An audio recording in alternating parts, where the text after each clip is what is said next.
Have you returned to give thanks? My brothers and sisters, in our gospel reading this weekend, we read of the 10 lepers who approached Jesus looking for healing. Jesus tells them to go show themselves to the priest on the way they're healed, and then only one of them comes back. And in fact, in the gospel, we see that the one who came back is actually a Samaritan. This is very, very telling, because first off, the Samaritan is seen as the outcast of the Jewish people, the one who is not welcome to really worship God with his brothers and sisters of the same race. And so Samaritan grew up being that outcast, but yet he's the only one to come back. And this is the first big point of this gospel reading that I think we oftentimes miss.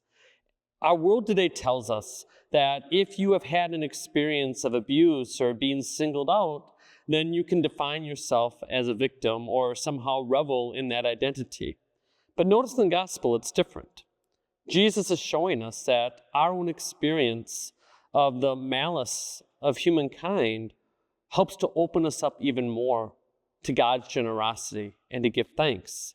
And in fact, those times of suffering, those times of injustices are opportunities for us to grow in the faith, so much so that we become one of the 10%. One out of the 10 who's able to come back, who has the faithful maturity to truly worship God and recognize who Jesus is all about. When have been the strongest times of faith in the Catholic Church? Times of persecution. And even in our world today, those places where there is particular persecution against Catholics is where you find the strongest faith, the strongest catechetical programs. In a sense, when we are suffering is when we are thriving. Yet so often in our own metrics of a thriving Catholic Church, suffering is not one of the metrics. And maybe it doesn't have to be if we are charitable to those who are suffering. See, there's two ways to go here. Either our own personal experience of suffering or walking with a brother or sister who is suffering and taking on their sufferings as Christ took on our sins on his cross. And thus, my brothers and sisters, we can either learn it by our own bumbles and our own bumps and bruises or by somebody else's. And this is where the Catholic faith is so beautiful, that one of the blessings that comes out of suffering in this world is how many people are given the grace to truly approach God. Yet our world tells us that we should be vengeful and hateful, or we should get even, or that we should use this as an occasion to shut God out of our lives completely. But yet, moments of suffering are that beautiful opportunity to recognize how Christ is calling us closer to himself.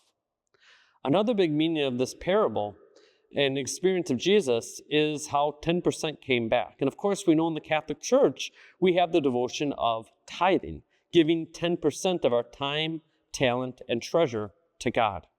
And this is something we really need to be aware of. Are we meeting our 10% goal of time, talent, and treasure? It's very easy to drop some dollars in the collection basket. Are we giving our time? Are we being generous? And are we tithing the amount of hours that we work? So if we work a 40-hour week, are we looking at having 4 hours every week as a tithe back to God?